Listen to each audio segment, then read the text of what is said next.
কখন এখানে সকালে রেখে যায় আপনাকে? হুম, নিয়ে যায় কখন? সন্ধ্যের সময়। আপনি খেয়েছেন দুপুরে? না, কখন খাবেন? সকালে খাচ্ছি ভাত। আবার আবার রাতে যা খাবেন? হুম, আপনাকে এখানে রেখে যায় কে?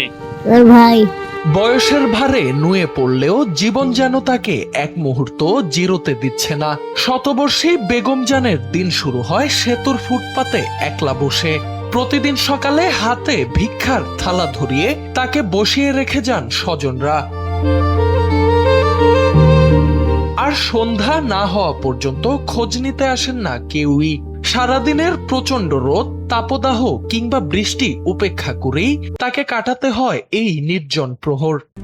RICL TMX, যুগের পর যুগ স্থাপনা থাকে মজবুত। স্থানীয়দের অভিযোগ, নিষ্ঠুর বাস্তবতার শিকার এই বৃদ্ধাকে অনেক সময় দুপুরে না খেয়েই পার করতে হয় দীর্ঘ প্রহর। অসহায় এই বৃদ্ধার বাড়ি গাইবান্ধায় বলে জানা গেলেও তার স্বজনদের বিষয়ে বিস্তারিত তথ্য জানাতে পারেনি স্থানীয়রা।